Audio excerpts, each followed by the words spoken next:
Yeah, for sure. So I'm Gretchen, and I'm from the Bay Area originally, Petaluma, just north of San Francisco. And I went to Point Loma for my undergrad, and I kind of bounced around in majors, landed in Kines as a late junior. So I did my Kines degree pretty quickly. I think I did it in 3 semesters.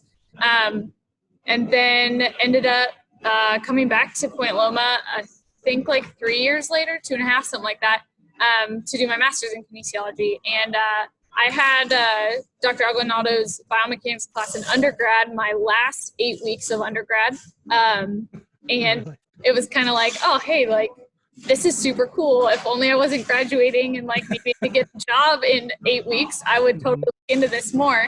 And then when the master's program came up, I kind of knew going in I wanted to do more with biomechanics, but I really didn't know a ton, and I hadn't used it past that class. So coming into the grad program and just hooking up with Dr. A to learn more and get as much experience as I could was definitely like a high priority, and I jumped on that as soon as I got there. And I think the master's program at Point Loma is just a year, so like as soon as you get in, if you have any interest, even if your interest is just learning more, just getting on it as fast as possible is like the biggest thing I can recommend. And that's what I did, and ended up doing my thesis with biomechanics as like an intervention, injury prevention study. And then after that, I got an internship with Driveline baseball up in Washington, Seattle area.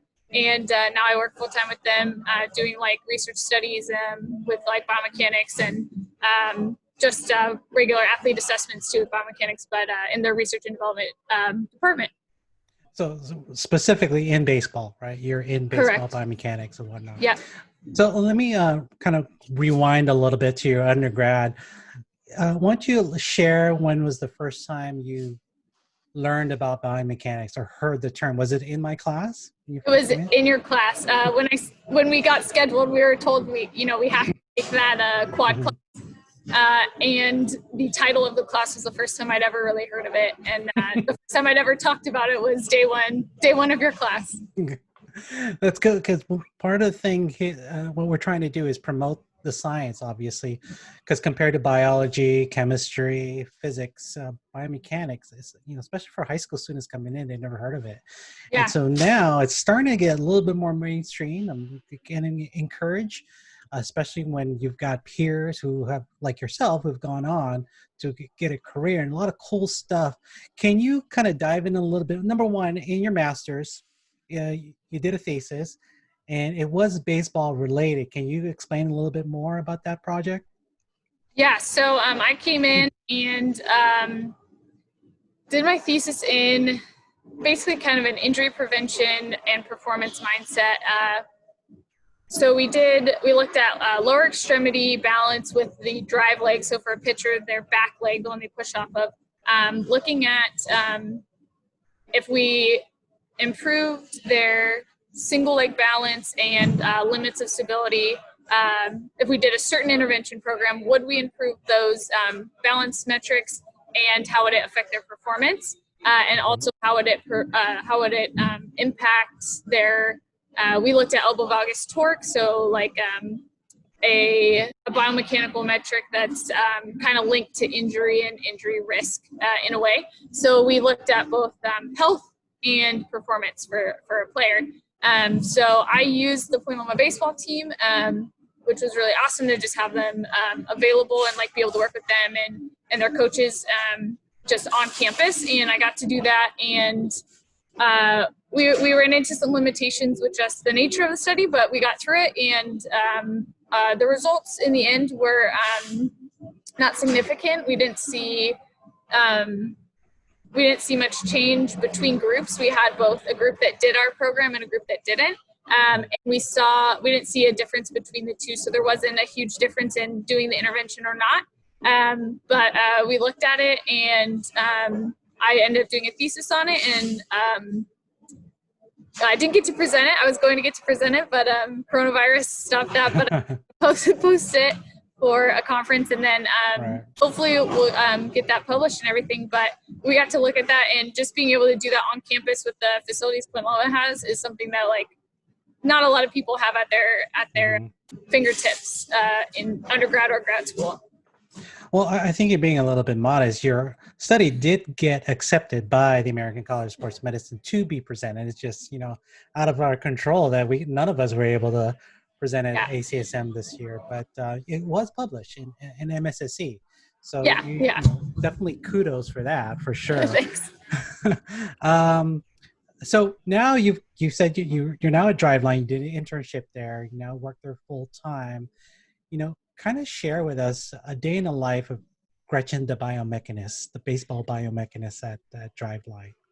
Yeah, at this point, it was a little more normal, I guess. Mm-hmm. At this point, mornings are typically assessments or study capture. So I'm in the lab. Athletes come in, whether it's their first day or they're retesting to, look at changes in 6 weeks of training, or sometimes it's just collections for studies that we're running, that sort of thing.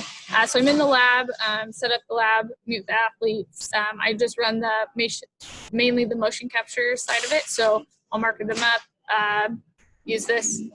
Sorry. Actually, yeah. Why don't you give us a quick tour, if you can, it's behind you. Yeah, I'll just do this. I won't tour too much because I feel like I'll make people seasick if I move the camera. But yeah, so this is our lab right now. It's we just moved facilities, so it's a little bit more temporary looking. But yeah, we have, I think, 11 cameras set up right now, and then this is our throwing cage. That's our mound. We don't have any force plates, but we'll probably have them. And we just have the athletes in here. I mark them up over there and all that stuff, keep them out of the way of the cameras. But yeah, so I see maybe 2 to 8 guys a day, depending on what our flow is for the week. And yeah, we do anything from just normal assessments where we collect clean data, process it through a pipeline on Visual 3D that we have, and it generates reports that our throwing trainers are familiar with, and how they use biomechanics to then train. That's an awesome thing at Driveline. It's just like biomechanics is respected on the floor with the trainers, and it's like how we ground everything. So that's like their baseline, and so then the trainers look at that, and that's how they prescribe throwing programs and all that stuff. So it's definitely valued here, which is awesome. And we're trying to expand that to hitting and more from here. But for pitching, we have it pretty streamlined at this point. And so so from that, we use those reports for their training, and then we'll reassess them if they're here for a long enough time. And then we use it for study capture. So if we want to look at maybe some new tech that's being used, and we want to compare how we calculate it and how the tech calculates it, we can run studies where we have them wearing a wearable sensor or whatever it is. And then we also run our kind of gold standard motion capture, and we can just compare it. Sometimes that's for an actual published study. Sometimes that's just for our personal in-house use. A real study might grow out of it, but we can kind of do pilot studies, and we have so many athletes coming in that we have in a way this like endless subject pool, which is awesome. Now, can you expand on that? So you and your colleagues there are the biomechanics experts on site. How do you think that athletes and coaches and kind of non-biomechanists view this science? Do they find it useful? Do they think that it helps them in their performance and lower the risk of injury?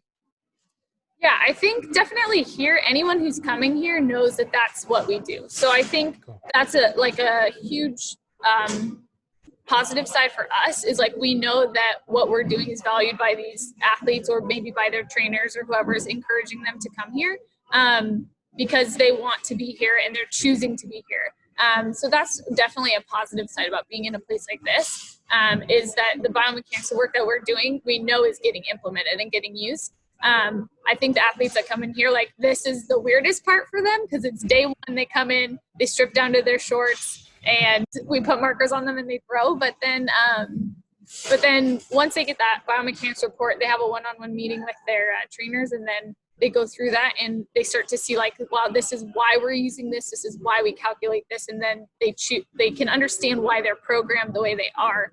And I think definitely once an athlete or even a coach sees the process and the uses of it, I think they really do value it. And I think that's the beauty of having something like a report that highlights those things that we know are like flags and know are Right. important. Whereas if we just, I mean, we calculate a lot more than is on a report. And if we just spit that out, someone just say, oh, here's all the metrics. There, a coach, a kid is just going to get inundated with information, and that's not helpful. They're going to just dome up.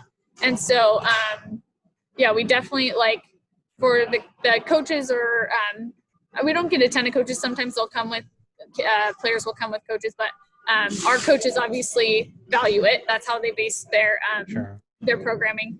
But yeah, anyone who comes here from outside kind of knows that that's the main thing we do that might be different from any sort of training is how we found training in the biomechanics report. You make a good point because there's so much kinematic and kinetic data that we can collect from the system that it can inundate a lot of these players and, you know, just go over their heads. So, I mean, you guys do a good job of just, you know, picking and choosing those specific variables that operationally define either performance and or injury risk. At the end of the day, we're trying to improve the efficiency, right? Yeah. For younger students that are coming in either as an undergrad or graduate and, you know, starting to show a little bit of an interest in biomechanics, can you offer some words of wisdom and advice for them on, you know, how to perhaps pursue a career in biomechanics? I think the first one is while you're at Point Loma, while you have this technology and of course Dr. A at your disposal to an extent. He's not there for you all the time, but he's a busy. Hey, I'm there. I was there for you every day. It's true. He's there for you a lot. Just don't rely on him too much because he doesn't deserve that all the time. I would text him on Sundays while I was in the lab cleaning data. Good answer. Like, I know you're in church. Wait, wake me up at 3:00 in the morning here. But no, definitely use the like what you have at your disposal at Point Loma because it's really such a rare experience to have this. Like, I mean, I meet with so many people who either come in and are like, you had this at your school, you did baseball research at your school, and it's really uncommon to just have what Point Loma has, especially for biomechanics, but I mean, baseball specifically, definitely 1 in a million there. But definitely use the resources at your disposal at Point Loma and find those opportunities. If there's an opportunity to work in the lab, prioritize that. If you're really interested in it, the best thing you can do is be around it the most that you can allow yourself to be there. The other thing I would say is try different areas of it if you can. Baseball, that's great. But maybe player performance or like the baseball setting, because in the end you're going to look for a job. Like maybe professional sports isn't the setting you want, or maybe you have some like clinical or like PT minded aspirations. If that's like more what you think, then biomechanics is still so important in clinical setting, any sort of research, and just find the things that make you tick. And if biomechanics is so important to you in that, like, see how biomechanics fits into those different settings, because it's not just sports and it's not just clinical. So really, like, if you're interested in biomechanics, get around it as much as possible and then see how it fits into the things that you like or that you're passionate about in your career choices. Well, that's great words of advice there. I wish I had those advice coming in as an undergrad a long time ago. One last question. So where do we see Gretchen Hoffman 5-6 years from now? Are we still in baseball, or what are we doing? What do you envision? Oh boy. I don't know. I think I do love and enjoy getting to do baseball. I don't know, maybe 5 years from now, that might not be it. It's definitely professional sports, or even like adjacent to professional sports it's a busy lifestyle. So 5 years from now, that's possibly going to be something that changes for me. But definitely, I like biomechanics and I like the research side. So like while I'm here and getting to do research within baseball, it's awesome. But if I went outside of baseball, I'd probably be in something like clinical or teaching, which is crazy. So you don't have to have it all figured out. Point Loma. Yeah, clearly there's it's an evolution of where you end up, but definitely in some sort of biomechanics research, whether it be athletics or or Yeah, clinical gait analysis or something like that. yeah, so I definitely like the research side of biomechanics, and whether that goes with teaching and having students and do research like Dr. A does, or whether it's just working somewhere and doing the research and application side. But you'll probably find me in a lab somewhere with a bunch of cameras.